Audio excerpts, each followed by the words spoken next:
హరే కృష్ణ. హరే కృష్ణ అండి అందరికీ. సో ఈరోజు లెవెల్ 3 కార్యక్రమానికి మీ అందరికీ స్వాగతం తెలియజేస్తున్నాము. హరే కృష్ణ. మొదటిగా ప్రార్థన. ఓం అజ్ఞానతిమిరాంధస్య జ్ఞానాంజనశలాకయా చక్షుర్మిలితం యేన తస్మై శ్రీ గురవే నమః. శ్రీ చైతన్య మనోవిష్. హరే కృష్ణ.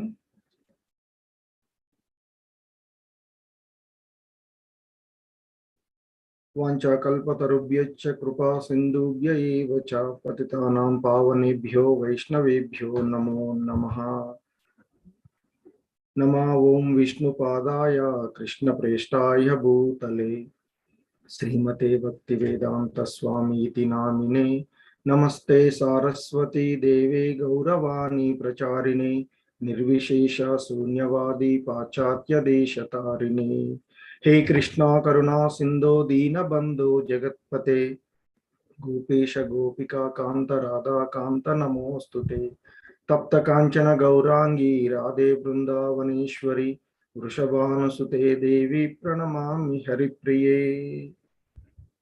जय श्री कृष्ण चैतन्य प्रभु नित्यानंद श्री अद्वैत गदाधर श्रीवासादि गौर भक्त वृंदा. हरे कृष्ण कृष्ण कृष्ण हरे हरे हरे राम राम राम हरे हरे. हरे कृष्ण. ఈరోజు మనము భక్తి రసామృత సింధు అనేటువంటి గ్రంథంలోని 13వ అధ్యాయం మొదటి విభాగంలోని 13వ అధ్యాయమైనటువంటి ముఖ్యమైనటువంటి 5 భక్తియుక్త సేవా విధానములు అనేటువంటి అంశాన్ని అవగాహన చేసుకోవడానికి ప్రయత్నం చేద్దాము. ఈ ముఖ్యమైనటువంటి 5 భక్తియుక్త సేవా విధానములు, ఒకటి మధురా నివాసము, రెండవది విగ్రహారాధనము, మూడవది శ్రీమద్ భాగవత పఠనము అంటే శ్రవణము, అలాగే భక్తుల సేవ, అలాగే హరే కృష్ణ మహామంత్రము సంకీర్తనము. ఈ 5 ముఖ్యమైనటువంటి భక్తియుతమైనటువంటి సేవా విధానాలుగా చెప్పడం జరుగుతుంది.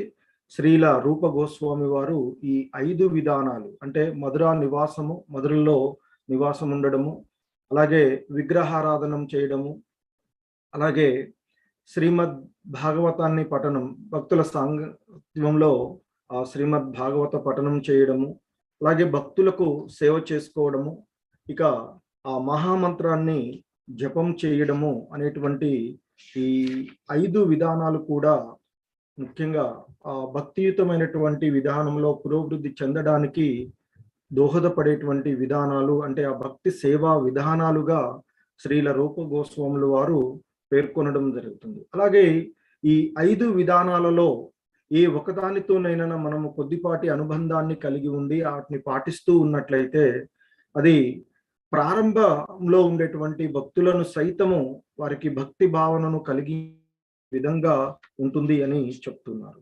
అలాగే ఇంతకుముందు 12వ అధ్యాయంలో చూడడం జరిగింది మధురాపుర నివాసము. ఆ మధురాపుర నివాసము ఆది వరాహ పురాణంలోను, అలాగే బ్రహ్మాండ పురాణంలోను, అనేక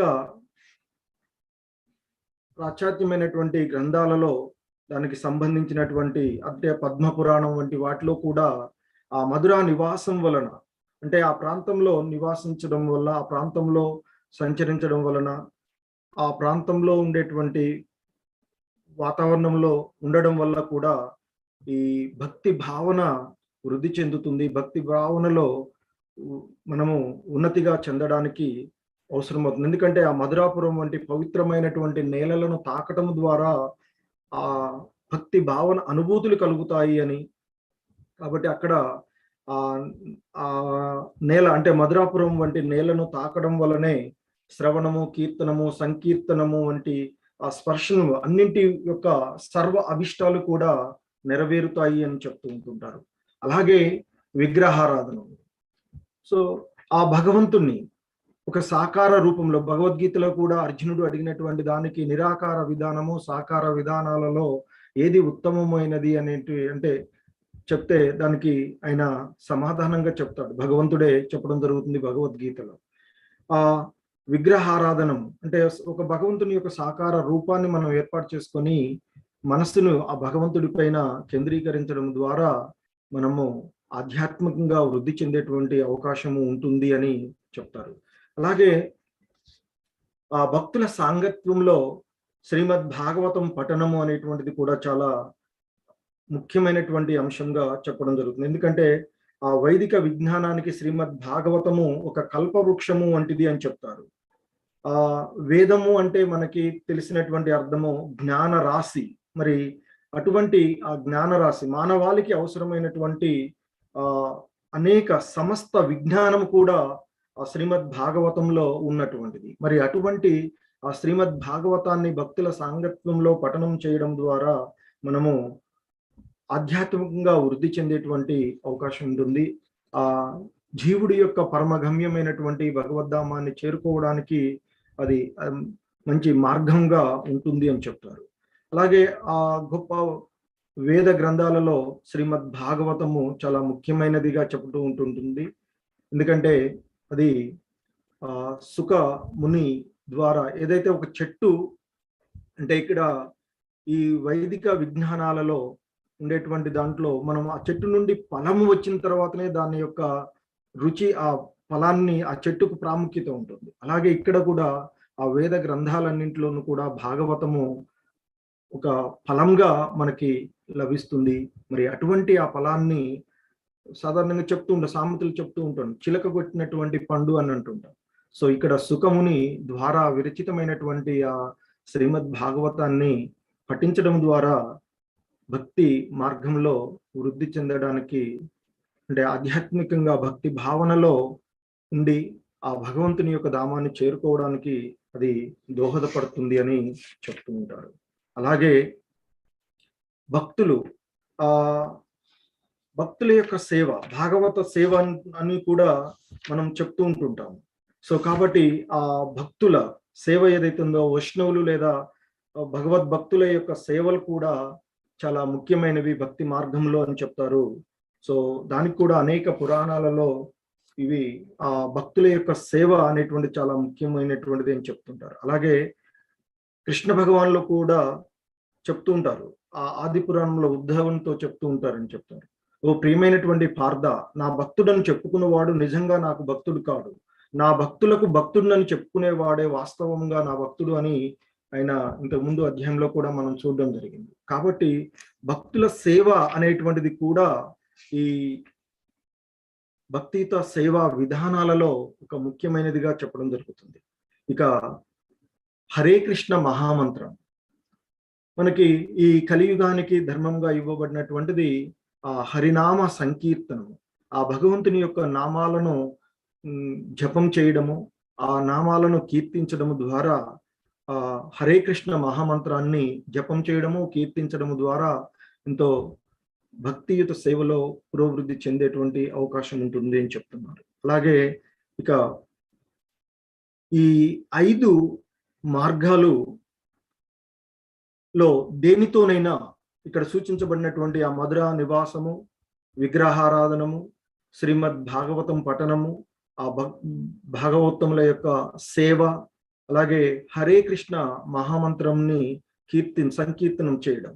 సో వీటిలో ఏ ఒక్కదానితో కొంత అనుబంధాన్ని మనం ఏర్పరచుకున్నా ఆ భక్తి భావన వారిలో కలుగుతుంది. తద్వారా వారు ఆధ్యాత్మికంగా ఆధ్యాత్మికమైనటువంటి జ్ఞానాన్ని పొందడము, అలాగే ఆ జీవుడి యొక్క గమ్యము ఆ భగవద్ధామాన్ని, ఆ గోలోక బృందావనం, ఆ భగవంతునితో సాంగత్యాన్ని కలిగి ఉండేటువంటి విధానాన్ని పొందడానికి అనువైనటువంటి మార్గాలుగా అయిన మనకి శ్రీల రూప గోస్వామి వారు భక్తి రసామృతము అనేటువంటి ఈ గ్రంథంలో వారు మనకి అందించడం జరిగింది.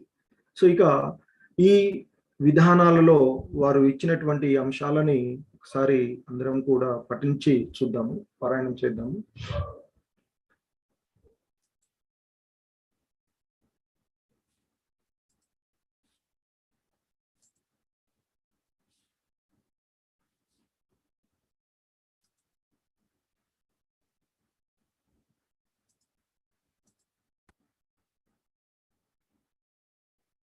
హరే కృష్ణ మాతాజీ. హ్యాండ్స్ రేజ్ చేస్తే చదవడానికి అవకాశం ఉంటుంది.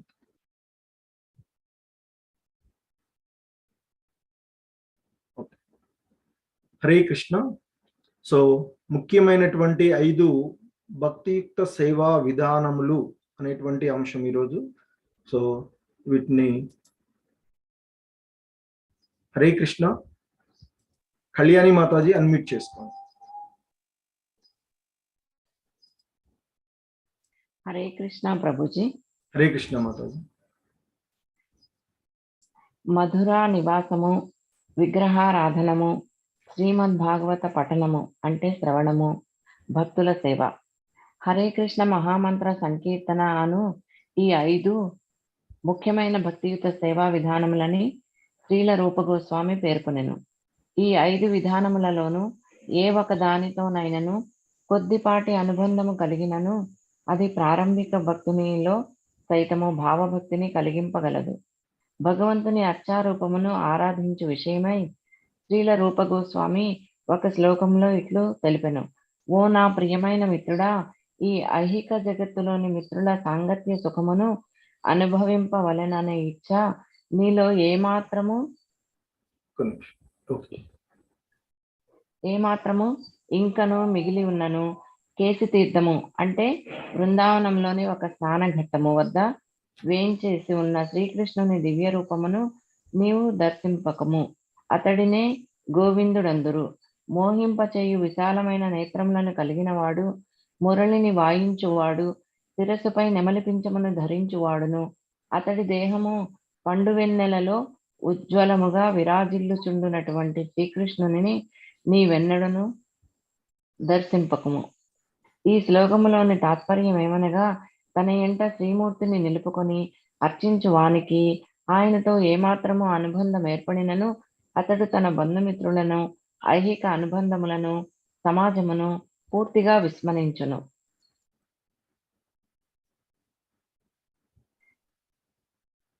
అందుచే ఇంటిలో భగవత్ పూర్తిని నెలకొల్పుకొని తన కుటుంబ సభ్యులందరితో కలిసి భక్తితో సేవించుట ప్రతి గృహస్థునకును అవశ్య కర్తవ్యము. దీని వలన క్లబ్బులకు, సినిమాలకి, నాట్యగోష్ఠులకు పోవుట, పొగ పీల్చుట, మద్యపానము మొదలైన నిరర్ధక కార్యకలాపములన్నీ నిలిచిపోవును. ఇంటిలో శ్రీ విగ్రహములను ఆరాధించుటకు ప్రాధాన్యమిచ్చు వ్యక్తిలో ఈ ఉన్మాద చేష్టలన్నీ నశించిపోవును. హరే కృష్ణ. హరే కృష్ణ మాతాజీ. Thank you. Hare Krishna. Hare Krishna. So ఇక్కడ మనకి ఆ భగవంతుని యొక్క అర్చారూపం అంటే ఆ విగ్రహాన్ని ఆరాధన చేసేటువంటి విషయంలో శ్రీల రూప గోస్వాములు వారు ఆయన ఈ విధమైనటువంటి ఒక మనకి సందేశాన్ని వారు ఇవ్వడం జరుగుతుంది. ఇది వాస్తవానికి ఆయన చెప్తున్నారు ఎవరైతే, ఓ నా ప్రియమైనటువంటి మిత్రుడా, ఈ భౌతికమైనటువంటి జగత్తులో మిత్రుల యొక్క సాంగత్యము, సుఖము అనుభవించాలి అని నీలో ఏమాత్రము కోరికలు ఉన్నట్లయితే నీవు ఎట్టి పరిస్థితులలోనూ ఆ కేశి తీర్థము అనేటువంటి ఆ ప్రదేశం వద్దకు నువ్వు వెళ్ళొద్దు. ఎందుకంటే అది అక్కడ కేశి తీర్థం అనేటువంటిది చెప్తున్నారు. ఇక్కడ బృందావనంలోని ఒక స్నానఘట్టము. అక్కడ ఎందుకంటే ఆ శ్రీకృష్ణుడి దివ్యమైనటువంటి రూపం అక్కడ ఉంటుంది. అందుకే నీవు అక్కడ దర్శించకు. ఎందుకంటే నీవు నీ యొక్క స్నేహితులతోనూ ఈ భౌతికమైనటువంటి సుఖాలను అనుభవించాలనేటువంటి కోరిక నీలో ఉన్నట్లయితే నీవు ఎట్టి పరిస్థితుల్లోనూ అక్కడికి వెళ్ళకు. ఎందుకంటే అక్కడికి వెళ్తే అక్కడ ఒక మహోన్నతమైనటువంటి రూపం నీకు దర్శనం ఇస్తుంది. ఒకవేళ నీవు దాన్ని చూసినట్లయితే అంటే ఆ మహోన్నతమైనటువంటి రూపాన్నే గోవిందుడు అని అంటారు. అది ఎలాంటిదంటే మిమ్మల్ని మోహింపజేసేటువంటిది, మానవులను ప్రతి ఒక్కరిని కూడా మోహింపజేసేటువంటి ఒక విశాలమైనటువంటి నేత్రాలను కలిగి ఉన్నటువంటిది, మురళిని వాయించుచు అలాగే శిరస్సు పైన నెమలి పించాన్ని కలిగి ఉన్నటువంటి, అంటే ఇక్కడికి శ్రీకృష్ణ భగవానుల యొక్క వర్ణన చేస్తూ ఉన్నారు. మరి అటువంటి ఆ రూపం ఎలా ఉంటుంది అంటే ఆ విగ్రహంలో ఉండేటువంటి ఆ దేవుని యొక్క దేహం ఏదైతే ఉందో అది పండు వెన్నెలలో ఉజ్వలంగా విరజిల్లుచున్నటువంటి ఆ కృష్ణుడి యొక్క రూపాన్ని నీవు ఎప్పుడు కూడా దర్శించొద్దు. ఎందుకంటే ఒకవేళ నీవు ఆ రూపాన్ని దర్శించినట్లయితే ఇక నీవు మరలా నీ మిత్రులతో కానీ భౌతికమైనటువంటి సుఖాల వైపు నీకు అనురక్తి ఉండదు. కనుక నీవు ఒకవేళ అలాంటివి కోరికలు నీలో ఉన్నట్లయితే నీవు ఆ భగవంతుణ్ణి దర్శించవద్దు అని చెప్తున్నారు. అంటే ఇక్కడ ఎంతటి వారు మనకి ఇస్తున్నారు అంటే ఇది ఒక రకంగా వ్యంగ్యంగా చెప్తుంది. ఎందుకంటే కొన్ని నువ్వు అక్కడికి వెళ్తే ఇది ఉంటుంది బూచి అని మనకు కొన్ని కథలు చెప్తూ ఉంటున్నారు. సో అలాగే అక్కడ చెప్తున్నారు, ఒకవేళ నీవు అక్కడ ఉన్నటువంటి ఆ విగ్రహాన్ని నీవు దర్శించుకున్నట్లయితే ఇక నీవు ఆ భగవంతుని యొక్క ఆధ్యాత్మికమైనటువంటి ఆ భగవంతుని లో పడిపోతావు. ఇక మరలా నీకు ఏది కూడా ఉండాలి. ఎందుకంటే సాధారణంగా స్నేహితుల యొక్క సాంగత్వంలో ఉండేటువంటి వారు ఏం చేస్తారు, అక్కడ స్నేహితులతో బాతకాన్ని చేయడము, తర్వాత వారితో కలిసి పబ్బులకు వెళ్ళడము, ఇవన్నీ జరుగుతూ ఉంటుంటాయి. మరి అటువంటిది నీకు ఇక ఒక్కసారి నీవు అనుబంధాన్ని ఏర్పరచుకుని ఆయన్ని దర్శించుకున్నట్లయితే ఇక నీవు మరలా నీ స్నేహితులతో గడపడానికి నీవు సమయం ఉండదు. ఎందుకంటే నిరంతరం కూడా ఆ భగవంతుని యొక్క ఆరాధనలోనే ఉండిపోతావు అని చెప్తున్నారు. సో అలాగే మనకి శ్రీల ప్రభుపాదుల వారు కూడా మొదట్లో ఇస్కాన్ స్థాపించినటువంటి కొత్తలో హైపీలతో కానీ అక్కడ ఉండేటువంటి ఆ పాశ్చాత్య నాగరికతలతో ఆయన చెప్తూ ఉంటారు, మీరు పబ్బులకు వెళ్ళి అక్కడ ఉండేటువంటి డాన్స్ చేయడము, తర్వాత అక్కడ పాటలు పాడడం, ఇవన్నీ చేస్తుంటారు. డబ్బంతా వృధా చేస్తున్నారు, సమయం అంతా వృధా చేస్తున్నారు. అది ఎటువంటి మీకు అనుభవాలని అంటే ఆధ్యాత్మికంగా ఎటువంటి ఉండదు, అది అనవసరమైనటువంటిదే. మీరు మా దగ్గరకు వచ్చి, మా సంస్థల్లోకి వచ్చి, అంటే ఇస్కాన్ని ప్రారంభించినటువంటి మా దగ్గరికి వచ్చి మీకు అవి మా దగ్గర ఫ్రీగానే లభిస్తాయి. ఎందుకంటే ఇస్కాన్లో మనం సాధారణంగా సండే ఫీస్ట్లో కానీ వీటి చేస్తూ ఉంటాం. అక్కడ భగవంతుని ఎదుట నాట్యం చేయడం జరుగుతుంటుంది. మీరు డాన్స్ చేయదలుచుకున్నారు కదా, మా దగ్గరికి రండి, మా సంస్థలో మీరు సభ్యులుగా చేరి ఇక్కడ డాన్స్ చేయొచ్చు, అలాగే మీరు మీ యొక్క ఇన్స్ట్రుమెంట్స్ తీసుకొచ్చుకొని మీరు పాటలు పాడవచ్చు అని చెప్తుంటారు. అలాగే మీకు ఇక్కడ ఎటువంటి ఖర్చు ఉండదు.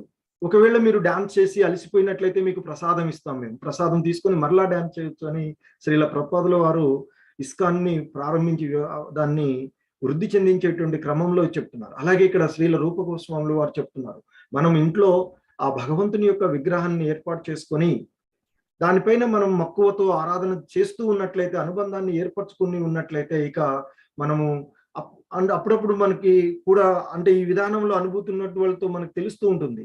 ఎందుకంటే మనం ఈ విధంగా చేస్తూ ఉంటే బంధుమిత్రులు అంటారు, ఎప్పుడు మీరు అలాగే ఉంటారు, మమ్మల్ని ఎవరిని పట్టించుకోవట్లేదు.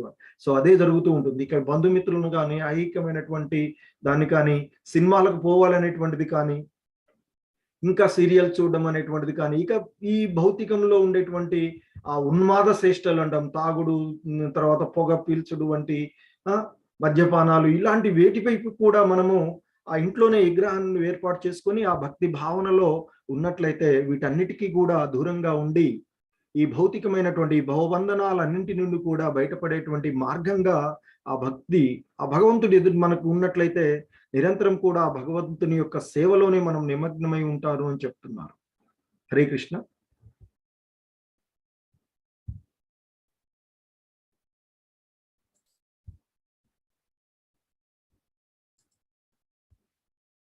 శ్రీదేవి మాతాజీ, హరే కృష్ణ. హరే కృష్ణ ప్రభుజీ.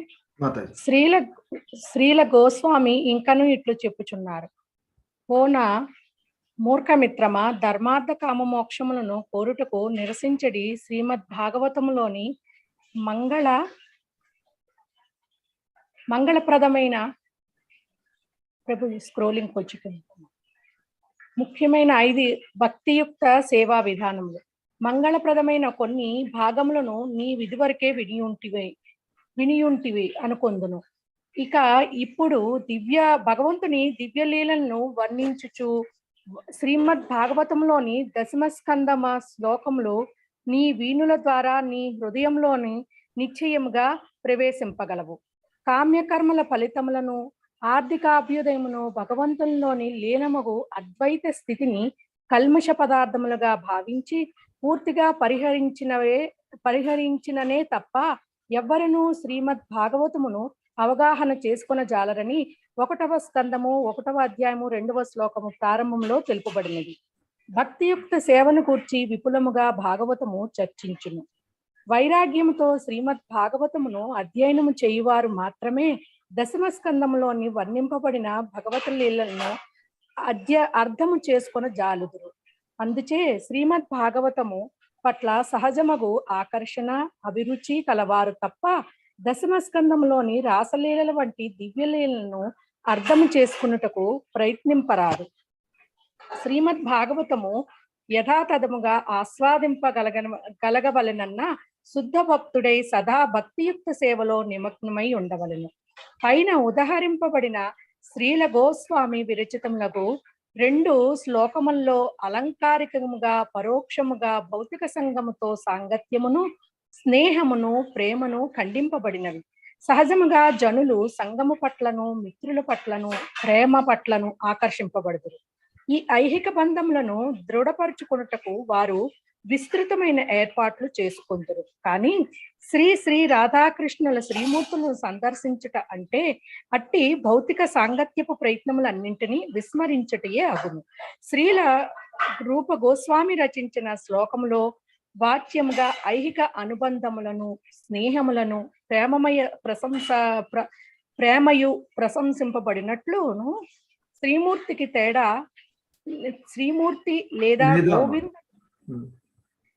శ్రీమూర్తి లేదా గోవిందుని దర్శనము నిరసింపబడుతున్నట్లు కనిపించును. కానీ ఇచ్చట వ్యంగ్య వృత్తి వలన పైకి ప్రశంసింపబడుచున్నట్లు కనిపించినవి. నింద్యములని పైకి నిరసింపబడిన అంశములే ప్రశంసాహారములని బోధపడును. ఐహిక జగత్తునకు సంబంధించిన అనుబంధములను మైత్రిని ప్రేమను సమాజమును విస్మరింపకోరిన వారే గోవిందుని రూపమును సందర్శింపవలనని ఈ శ్లోకంలో యథార్థమైన తాత్పర్యము. హరే కృష్ణ మాత. మరొకరికి హరే కృష్ణ ప్రభుజీ.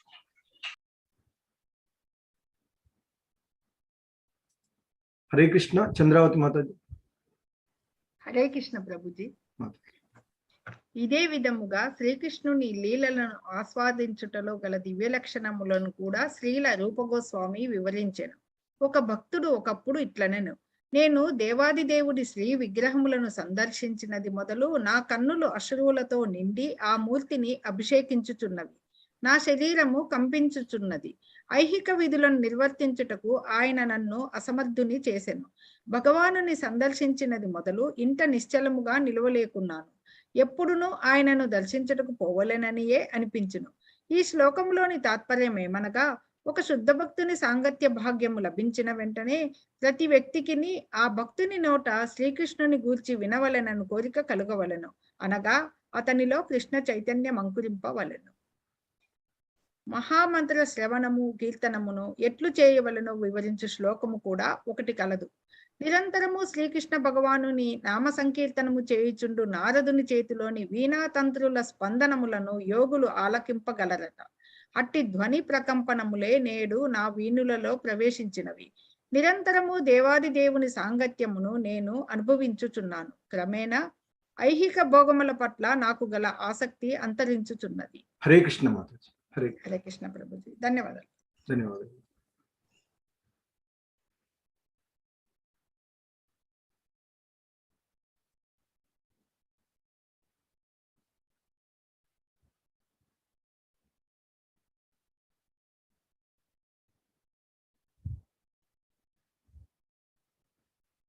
ఇంకా శ్రీల రూప గోస్వాముల వారు మనకి శ్రీమద్ భాగవతం ని అంటే ఇంతకుముందు భగవంతుని యొక్క ఆరాధనము, ఆ తర్వాత భాగవత పఠనాన్ని గురించి ఆయన తెలియచేస్తూ ఉన్నారు. ఎవరైతే ఆ ధర్మార్థ కామ మోక్షాలు కోరుకుంటనో వాటి నుండి నిరసించేది వారు, అలాగే భాగవతంలో ఉండేటువంటి మంగళప్రదమైనటువంటి వాటిని అన్నిటినీ కూడా అంతకు ముందే వారు అవగాహన చేసుకొని ఉంటుంటారు. మరి అటువంటి దివ్యమైనటువంటి లీలలు వర్ణించబడినటువంటి ఆ భాగవతంలోని దశమస్కందం, సాధారణంగా దశమస్కందంలో రాసలీలలు వాటిని గురించి వర్ణన ఉంటుంది అని చెప్తుంటారు. మరి అటువంటి దాన్ని మొదట్లోనే తెలుసుకోవడానికి ఎవరు కూడా ప్రయత్నం చేయరు. ముందుగా భగవంతుని పైన నమ్మకము, ఆ భగవంతుని పైన శ్రద్ధ ఇవన్నీ కూడా కలిగిన తర్వాతనే ఆ శ్రీమద్ భాగవతాన్ని అర్థం చేసుకోవడానికి, దాన్ని చదవడానికి ప్రయత్నం చేస్తారు. అలాగే ఆ భక్తిలో ఉన్నటువంటి వారు, శ్రద్ధ ఉన్నటువంటి వారు మాత్రమే ఆ భాగవతాన్ని తెలుసుకోగలుగుతారు అని చెప్తారు. అలాగే వైరాగ్యంతో ఉన్నటువంటి వారు మాత్రమే ఆ స్కందంలో వర్ణించబడినటువంటి లీలలను యథార్థంగా అర్థం చేసుకోగలుగుతారు అని చెప్తారు. ఒకవేళ ఆ యథార్థమైనటువంటి భక్తి భావన లేకున్నట్లయితే వాటికి విపరీతమైనటువంటి అర్థాలను ఇవ్వడము, వారికి తోచినట్లుగా వాటిని భావించడం జరుగుతూ ఉంటుంది. కనుక వారిని సరిగా అర్థం చేసుకోలేరు అని చెప్తారు. కాబట్టి భక్తి భావనలో ఉన్నటువంటి వారు మాత్రమే ఆ అధ్యాయంలో ఉన్నటువంటి అంశాలను వారు అర్థం చేసుకోగలరు. అలా శుద్ధ భక్తులైనటువంటి వారు మాత్రమే దాన్ని ఆ అధ్యాయంలో ఉన్నటువంటి అంశాలను యథాతథంగా అవగాహన చేసుకోగలరు అని చెప్తూ ఉంటుంటారు. అలాగే ఎవరైతే ఈ సమాజంలో ఉండేటువంటి భౌతికమైనటువంటి సంబంధాలు, స్నేహాలు కానివ్వండి, ప్రేమ, భౌతికమైనటువంటి వాస్తవికమైనటువంటి స్నేహము, ప్రేమ అనేటువంటి భగవంతుని సంబంధం. అలా భగవంతునితో సంబంధం కాకుండా ఈ భౌతిక జగత్తులో ఉండేటువంటి సంబంధాలు ఏవి కూడా శాశ్వతమైనవి కావు అని. సో కాబట్టి అవన్నీ కూడా భౌతికమైనటువంటి బంధనాలను ఏర్పరిచేవే. కానీ ఆ భగవంతునితో మనం ఏర్పరచుకునేటువంటి బంధాలు, ప్రేమ, తర్వాత స్నేహం కానీ ఏవైనా అవి మాత్రమే శాశ్వతము. సో అటువంటి అవగాహనతో ఉన్నప్పుడు మాత్రమే మనము ఆ భగవంతుణ్ణి దర్శించగలుగుతాము, ఆ భగవంతుణ్ణి సరిగా అర్థం చేసుకోగలుగుతాము అని చెప్తున్నారు. అలాగే ఇక్కడ ఆ భగవంతుని యొక్క లీలలను మనము అర్థం చేసుకోగలగడము అనేటువంటిది కూడా ఒక దివ్యమైనటువంటి లక్షణాలు అని శ్రీల రూప గోస్వాములు వారు చెప్తూ ఉంటుంటారు. ఎందుకంటే ఆ భగవంతుణ్ణి మనం దర్శించినప్పుడు ఆ ఆధ్యాత్మికంగా మనకు ఉండేటువంటి జ్ఞానము, పరిజ్ఞానాల ద్వారా ఆ భగవంతుణ్ణి దివ్యమైనటువంటి ఆ భగవంతుణ్ణి యథార్థంగా అర్థం చేసుకున్నప్పుడు అది ఆ భక్తుడి యొక్క లక్షణం అవుతుంది. అలా ఉన్నప్పుడు మాత్రమే వారు యథార్థంగా భగవంతుణ్ణి, వాస్తవికమైనటువంటి సంబంధం, భగవంతుడితో మనకున్నటువంటి సంబంధాన్ని తెలుసుకోగలుగుతారు అని చెప్తుంటారు. సో అందుకే ఇక్కడ ఒక ఉదాహరణ చెప్తూ ఆయన అంటున్నారు, నేను దేవాది దేవుడి శ్రీ విగ్రహాన్ని దర్శించిన మొదలు నా కన్నులు అశ్రువులతో నిండి ఆ మూర్తిని అభిషేకించుచున్నాయి. అంటే ఆ తన యొక్క కళ్ళ నుంచి వచ్చేటువంటి నీటి ద్వారా ఆయన అభిషేకిస్తున్నాను అనేటువంటి భావనలో ఆయన ఉన్నారు. ఆయన యొక్క శరీరం అంతా కంపించిపోయి ఈ భౌతికమైనటువంటి సంబంధాలను నేనేవి కూడా చేయలేకుండా పోతున్నాను. సో ఎక్కడా కూడా నేను నిలబడలేకుండా పోతున్నాను. ఆయన దర్శనమే ఇక కావాలి అని, ఆయనతోనే ఉండాలి అనేటువంటి ఒక, ఆయనతోనే సాంగత్యంలో ఉండాలి అనేటువంటి ఒక భావనలో ఉండిపోతూ ఉన్నాను అనేటువంటిదిగా ఉంటుంది. అంటే ఆ భక్తిలో ఉండేటువంటి వారికి ఆ విధమైనటువంటి భావనలు ఏర్పడుతూ ఉంటాయని చెప్తుంటారు. అలాగే మనకు కూడా ఎవరికైనా చైతన్యంలో ఉన్నటువంటి వారికి ఆ భగవంతుని చూడగానే ఆ భగవంతుని పైన ధ్యాస కలిగి, ఆ భగవంతుని గురించిన లీలలు వినాలి అని, ఆ భగవంతుని నామాలను మనము కీర్తించాలి అనేటువంటి భావన మనలో కలగాలి. సో అది కలిగినప్పుడే భక్తి భావనలో ఉన్నట్లుగా భావించబడుతుంది.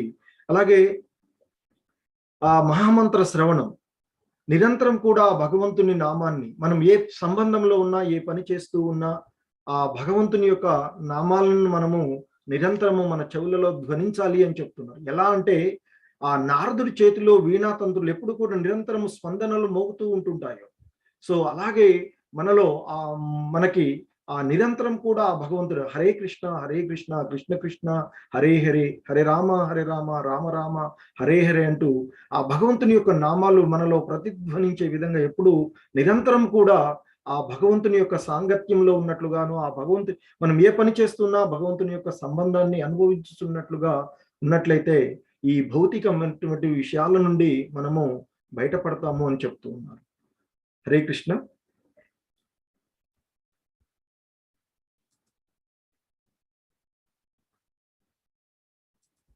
బృందా మాతాజీ.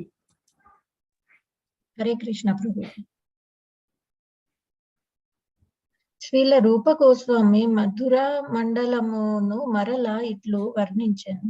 యమునా నది ఒడ్డున కదంబ వృక్షముల నీడలో నానాజాతి పక్షుల కలకలరావముల మధ్య నిలిచి ఉన్న ఆ శ్రీకృష్ణుడే అడుగడుగున నాకు తలపునకు వచ్చును.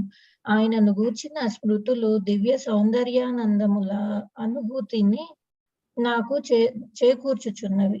మధుర మండలమును బృందావనమును గూర్చి శ్రీల రూప గోస్వామి వర్ణించిన అనుభూతులు వాస్తవమునకు భక్తులు కాని వారికి కూడా ఆ ప్రదేశములలో కలుగును. మధుర పరిసరములలో 84 చతురపు మైళ్ళ విస్తీర్ణం గల ప్రాంతంలోని స్థలములన్నీ యమునా నది తీరమున అత్యంత ఆకర్షణముగా తీర్చిదిద్దబడి ఉన్నవి. ఆ ప్రదేశములను దర్శించిన వారెవరునూ తిరిగి ఈ ఐహిక జగత్తులో ప్రవేశింపగోరరు.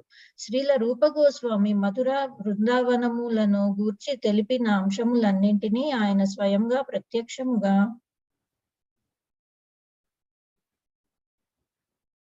అనుభవించి రచించినవి. ఈ లక్షణములన్నీ మధుర బృందావనములు ఆధ్యాత్మిక జగత్తునకు చెందినవని రుజువు చేయును. అట్లు కాకున్నా ఆ ప్రదేశములు మనలో దివ్య భావనములను రేకెత్తింపగల అవకాశము లేదు. అట్టి దివ్య భావములు మధుర బృందావనములలో అడుగుపెట్టిన వెంటనే ప్రతి వారికి కలిగి తీరును. హరే కృష్ణ మాతాజీ. హరే కృష్ణ. సో ఇక్కడ శ్రీల రూప గోస్వామి వారు ఆ మధురా మండలం అంటే ఆ మధురా నివాసము, ఆ మధురా ప్రాంతంలో ఉండేటువంటి అక్కడికి చేరడం ద్వారా కలిగేటువంటి అనుభూతులను ఆయన తెలియచేస్తూ ఉన్నారు. ఎందుకంటే ఆ మధుర యమునా నది ఒడ్డున కదంబ వృక్షాలు పెద్ద మహా వృక్షాలుగా ఉంటాయి. అనేకమైనటువంటి ఆరోగ్యపరమైనటువంటివి అంటే ఉండేటువంటి వృక్షాలుగా చెప్తారు. చాలా ఎత్తు వరకు కూడా అవి పెరుగుతూ ఉంటాయని చెప్తారు. అలాగే వాటి యొక్క పుష్పాలు ఏవైతే ఉన్నాయో మన బంతి పూలలాగా గుండ్రంగా ఉంటాయి అని చెప్తారు. అలాగే దక్షిణ ఈ కదంబ వృక్షాలని అమ్మవారి వృక్షంగా కూడా కదంబేశ్వరి అని పిలుస్తూ ఉంటారు. అలాగే ఆ మధుర అది కదంబ అని కూడా పిలుస్తారని చెప్తారు. అలాగే ఆ కదంబ వృక్షాలు ఆ యమునా నది ఒడ్డున ఆ కదంబ వృక్షాల యొక్క నీడలో ఆ రాధాకృష్ణులు సంభాషణలన్నీ కూడా అక్కడే జరిగినవి అని చెప్తూ ఉంటుంటారు. కాబట్టి అటువంటి ఆ ప్రదేశానికి వెళ్ళి అక్కడ ఆ నీడలో ఆ వృక్షాల యొక్క నీడలో ఆ వృక్షాల పైన ఉండేటువంటి అనేక రకాలైనటువంటి పక్షుల కలకల రావాల మధ్య నిలిచి ఉన్నప్పుడు అక్కడ శ్రీకృష్ణుడు మనకి తలపుకు వస్తుంది అని చెప్తారు. ఎందుకంటే ఆ రాధాకృష్ణులు నడయాడినటువంటి ప్రదేశాలు అవి అని చెప్తారు.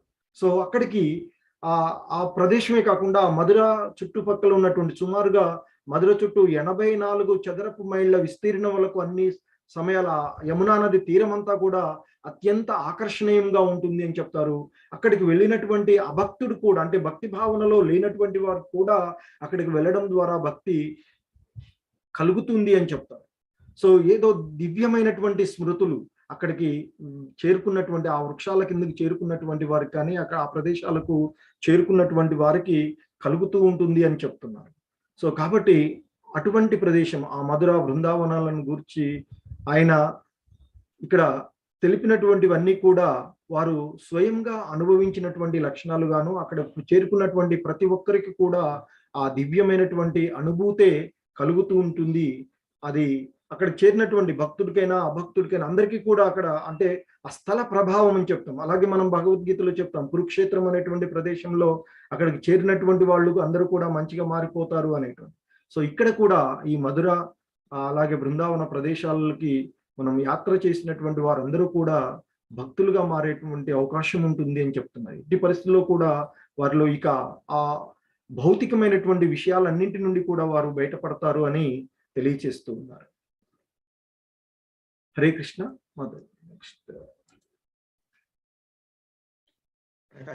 ప్రభు హరే కృష్ణ. హరే కృష్ణ ప్రభుజీ. హరే కృష్ణ. భక్తియుక్త సేవను కూర్చి నుడివిడిన పై పలుకులలో ఫలితములను తక్కువగా అంచనా వేసినట్టు ఒక్కొక్కప్పుడు అనిపించవచ్చు. కానీ వాస్తవమునకు దెట్టి అతిశయోక్తియు లేదు. శాస్త్రములో తెలుపబడినట్టు కొందరు భక్తులు అట్టి సాంగత్యము వలన తక్షణ ఫలితములను పొందిన వారు కాదు. అందరి విషయంలో ఇది సాధ్యము కాకపోవచ్చు. ఉదాహరణ మనకు సకల సంపదల ఆలయంలోని రూపములను హరే కృష్ణ. ఆగ్రహణ సనక సనందనాదులు. సారీ అదే కొంచెం ఈ అక్షరాలు పెద్దగా ఉంటాయి నాకు దారిలో. ఒక్క నిమిషం. ఇది ఉదాహరణ మనకు సనక సనానందాదులు ఆలయంలోని రూపమును ఆగ్రహణము చేసిన మరుక్షణమునని మహాభక్తులుగా మారిపోయేది. బిల్వ మంగళ ఠాకూరు కేవలము శ్రీకృష్ణుని నామశ్రవణ మాత్రమునే అత్యంత రూపవతి ఎగు తన ప్రియురాలని విడిచి మధుర బృందావనములకు ప్రయాణమై అచ్చట భాగవతోత్తముడయ్యాను. అందుచే ఈ పలుకులు అతిశయోక్తులు కావు, అవి కుక్కిటి పురాణములు కావు, అవి అన్నీ యథార్థములు. అయితే కొందరు భక్తులు విషయముననే అవి విజయం కావచ్చును, అందరికీ వర్తింపకపోవచ్చును. ఈ మాటలను అతిశయోక్తులుగా గ్రహించినను క్షణికమైన ఈ ఐహిక సౌందర్యము నుండి సనాతనమైన కృష్ణ చైతన్య సౌందర్యము వైపు మన దృష్టిని మళ్లించుటకైనను ఆ మాటలు మనము అంగీకరింపవలెను. పై వర్ణనలు అసాధారణమైనవి కావు. హరే కృష్ణ. ఓకే, చాలా ఓకే. హరే కృష్ణ, ధన్యవాదాలు. హరే కృష్ణ. హరే కృష్ణ ప్రభు. సో ఇక్కడ మనకి భక్తియుత సేవను గురించినటువంటి వాటిలో ఇక్కడ చెప్పినటువంటి వేది ప్రదేశానికి వెళితే భక్తులుగా మారుతారా అనేటువంటిది దాంట్లో ఎటువంటి అస్తిత్వయుక్తి లేదు అని చెప్తున్నారు. ఎందుకంటే శాస్త్రాలలో చాలా అంశాలు తెలుపబడినవి అని చెప్తున్నారు. అటువంటి వాటిలో ఆ సనక సనందనాదులు మహాభక్తులుగా మారిపోవడము, అలాగే బిల్వమంగళ ఠాకూరు, ఇది దాదాపుగా భక్తులందరికీ కూడా వాళ్ళకి అందరూ తెలిసి ఉన్నటువంటి అంశమే అనుకుంటున్నాను. అయినా ఒకసారి ఇక్కడ వచ్చింది కాబట్టి ఆయన గురించి చూసినట్లయితే ఆయన శ్రీకృష్ణ కరుణామృత్వము అనేటువంటి ఒక ఎంతటి అంటే మహోన్నతమైనటువంటి ఆ భగవంతుడే ఆయన చెప్పినటువంటి కీర్తనలను సెలెక్ట్ చేశారు అని చెప్తారు. అటువంటి ఆయన భగవంతుడి యొక్క లీలలు శ్రవణం చేసినటువంటి ఆ లీలలను ఆయన చెప్పినటువంటి దాన్ని ఒక గ్రంథంగా కూడా ఉంది. శ్రీకృష్ణ కర్ణామృతము అనేటువంటి దానిలో అనేకమైనటువంటి శ్లోకాలను ఆయన చెప్పడం జరిగింది. అందులో కూడా అన్ని చెప్పినటువంటి వాటిలో కృష్ణుడు సెలెక్ట్ చేసి ఉంచమని ఇష్టపడినటువంటి వాటినే ఉంచారు అని చెప్తారు.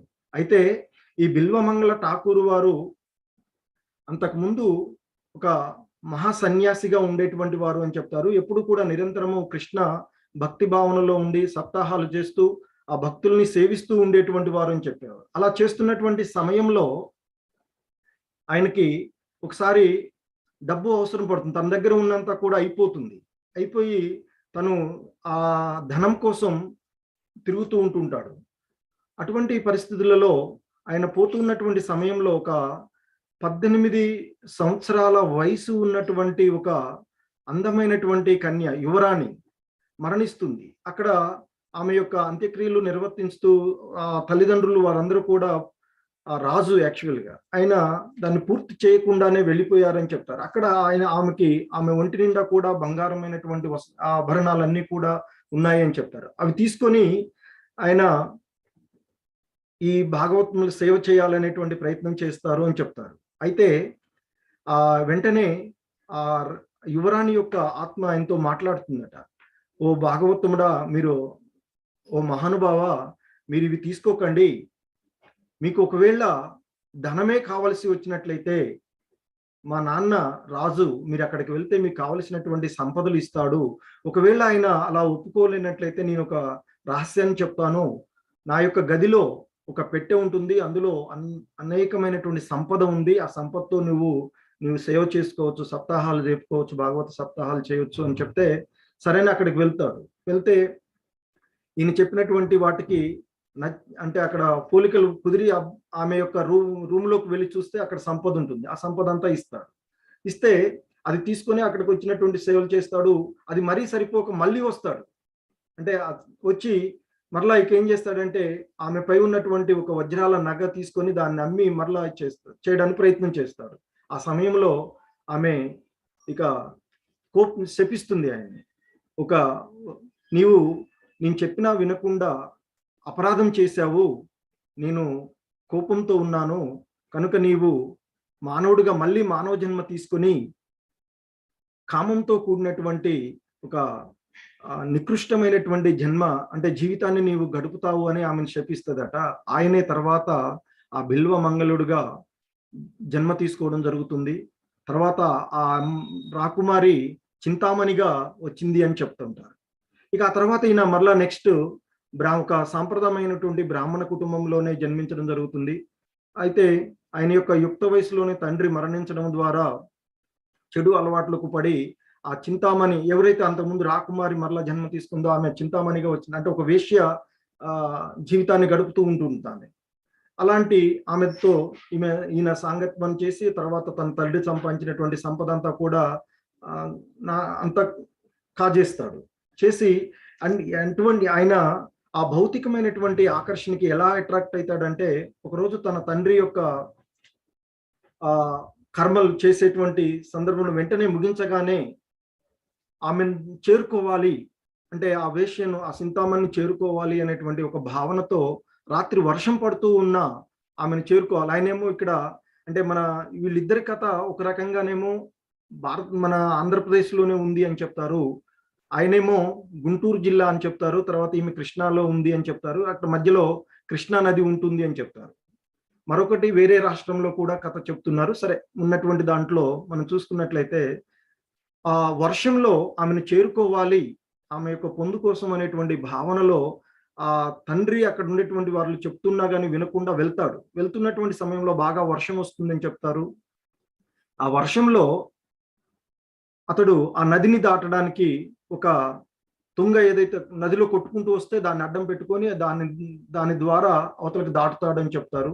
అలాగే అక్కడికి వెళ్ళేటప్పటికి చాలా సమయం అయింది కాబట్టి ఆ చింతామణి యొక్క మెయిన్ గేట్ ఏదైతే ఉందో అది క్లోజ్ చేయబడి ఉంటుంది.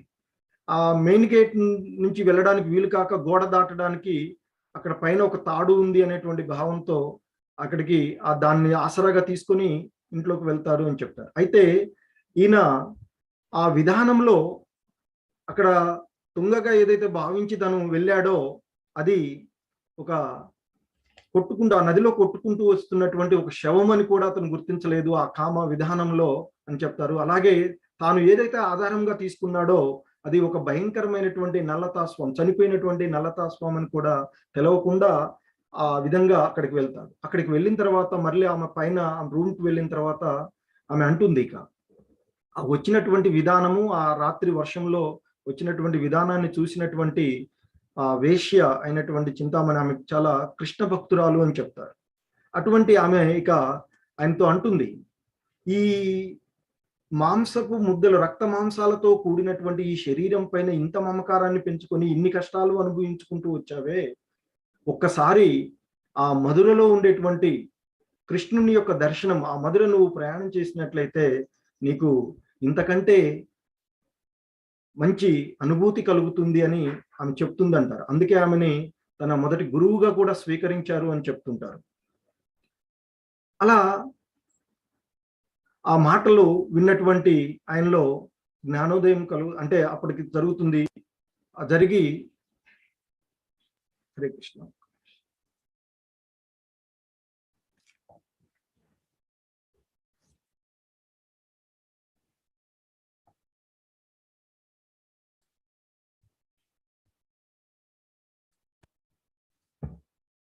ఇక ఆ మధుర చేరాలి అనేటువంటి భావనతో అతడు వెళ్తూ ఉంటుంటాడు. ఆ వెళ్తున్నటువంటి సమయంలో కొన్ని రోజుల తర్వాత మరలా తన యొక్క ఆ పాత ఏదైతే ఉందో ఆ కామ వాంఛలతో అక్కడ పోతున్నటువంటి సమయంలో ఆ దారి మార్గ మధ్యంలో ఒక అందమైనటువంటి బ్రాహ్మణ స్త్రీని చూస్తాడు. ఆయన చూసి మరలా గతకు సంబంధించినటువంటి ఆ కామానికి సంబంధించినటువంటి అంశాలు తనలో మేల్కొనడం ద్వారా ఎంతటి దౌర్భాగ్యమైనటువంటి స్థితిలో అతడు ఉంటాడంటే ఆమెను అనుభవించాలి అనేటువంటి భావనతో ఆమె యొక్క భర్తనే వెళ్ళి అడుగుతాడట. మరి అతడి యొక్క దౌర్భాగ్యమైనటువంటి స్థితిని చూసి ఆ బ్రాహ్మణుడు కూడా ఒప్పుకుంటాడు. ఆ ఒప్పుకునేటువంటి సమయంలోనే వెంటనే తనకి అంటే ఏదైతే తను సుప్తావస్థలో ఉన్నాడో వెంటనే తనకు ఆ చింతామణి వేశ్య తను ప్రియురాలు చెప్పినటువంటి మాటలు విని వెంటనే మేల్కొని ఎంతటి దుర్మార్గమైనటువంటి పరిస్థితిలో మళ్ళీ ఉన్నాను నేను అని తన యొక్క స్థితికి బాధపడుతూ, ఈ కళ్ళే కదా నాకు అడ్డుగా ఉన్నవి, ఈ నా యొక్క నన్ను వివిధ రకాలుగా పురికొల్పుతూ ఉన్నవి అని చెప్పేసి, కొన్ని రకాలేమో అక్కడ పక్కనే ఉన్నటువంటి పొదలో ఉన్నటువంటి ముళ్ళు తీసుకొని కళ్ళు పీకేసుకున్నాడు అని చెప్తారు. మరొక కథలో ఇంకో రకంగా ఆమె యొక్క జడలో ఉండేటువంటి పిన్ను ఉంటాయి, ఆ పిన్ను తీసుకొని తన 2 కళ్ళను పొడుచుకొని, ఇక దేనిపైన నాకు ఈ భౌతికమైనటువంటి శరీరం ఏదైతే కళ్ళు ఉన్నాయో ఇవే కదా, ఈ ఇంద్రియాలే కదా నన్ను పక్కదారి పట్టిస్తున్నాయి అని చెప్పేసి ఆ కళ్ళు తీసేసుకున్నాడు అని చెప్తారు. తీసుకొని ఇక దేన్ని కూడా చూడకుండా, అంటే ఈ చుట్టూ భౌతిక ప్రపంచంలో ఉండేటువంటి అందమైన వాటిని చూడకుండా మనోనేత్రాల ద్వారా భగవంతుణ్ణి తాను దర్శించుకోవాలి అనేటువంటి భావనతో ఆ భౌతికమైనటువంటి 2 కళ్ళు తీసేసుకున్నారు అని చెప్తారు. అతడికి ఇక కళ్ళు లేనివాడు కదా, తను మధుర చేరుకోవడానికి ఇబ్బందులు పడుతుంటాడు, ఆహారాన్ని పొందడానికి ఇబ్బందులు పడుతూ ఉంటే, ఆ సమయంలో ఆ బాలకృష్ణుడు ఆయనకి దర్శనమిచ్చి, నీవు అంటే ఆయనతో మాట్లాడితే ఒక గోప బాలకుడుగా, గోవులు కాసేటువంటి ఒక బాలుడుగా తనకి దారిలో మార్గ మధ్యంలో పరిచయం అవుతాడని చెప్తారు. శ్రీకృష్ణుడే. ఆయనకి ఇక నిన్ను ఏంటి అంటే, నేను మధుర చేరుకోవాలి, ఆ భగవంతుని చూడాలి అనేటువంటి భావనలో ఉన్నాను నేను అంటే, సరే నేను నిన్ను చేరుస్తాను అక్కడికి అని ఒక కట్టెతో సహాయంతో ఆయన తీసుకువెళ్తూ, ఇక ఆ కృష్ణుడే, ఆ బాలగో కృష్ణుడు అన్ని తన యొక్క మధురమైనటువంటి కథలన్నీ చెప్పుకుంటూ వెళ్తాడట దారిలో.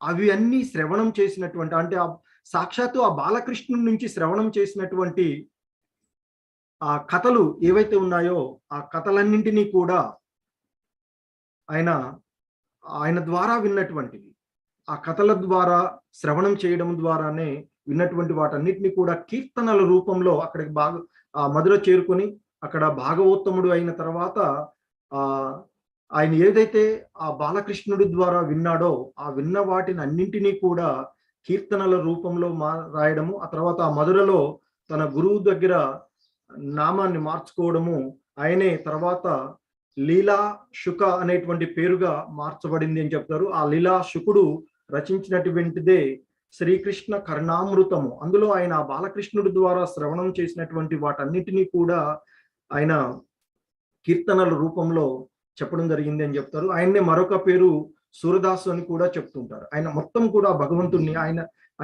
ద్వారా విన్నటువంటి ఆ భగవంతుడే ఆయనతో ఇచ్చినటువంటి, అలాగే ఆయన కీర్తించినటువంటి ఆ కీర్తనలు, అలాగే భాగవతంలో సుఖముని చెప్పినటువంటి ఆ భగవంతుడి యొక్క బాల్యలీలలు అన్ని కూడా దాదాపుగా సమానంగా ఉంటాయని చెప్తారు.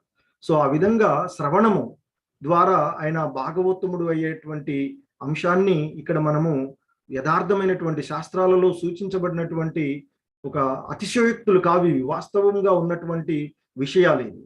సో వీటిని మనం ఈ విధంగా తెలుసుకోవలసినటువంటి, శ్రవణం ద్వారా మనము ఆధ్యాత్మికంగా చెందేటువంటి భక్తి భావనలో వృద్ధి చెందేటువంటి అంశాలను మనం తెలుసుకోవచ్చు. హరే కృష్ణ.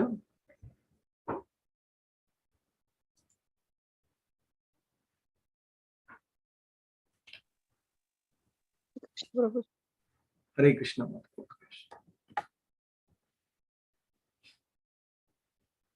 గోపాల్ ప్రభు. హరే కృష్ణ ప్రభుజీ. చదువుతారా? భక్తి ప్రభుజీ.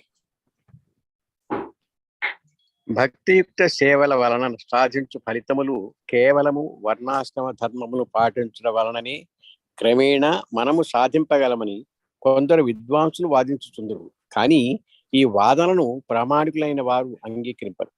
రామానందరాయునితో భక్తియుక్త సేవా క్రమ పరిణామమును గూర్చి చర్చించు సందర్భమున శ్రీ చైతన్య మహాప్రభు ఈ వాదమును ఖండించారు. రామానందరాయుడు వర్ణాశ్రమ ధర్మ ప్రాధాన్యం గురించి ప్రస్తావింపగా ఆయన దాన్ని ప్రోత్సహించడం. వర్ణాశ్రమ ధర్మ పాలన వలన సాధించు అభివృద్ధి కేవలము బాహ్యమైనదని ఆయన అన్నాడు. అంతకంటే ఉదాత్తము ధర్మము మరొకటి కలదు. భగవద్గీత 18:66లో కూడా భగవానుడు కృష్ణ చైతన్య విధానం మాత్రమే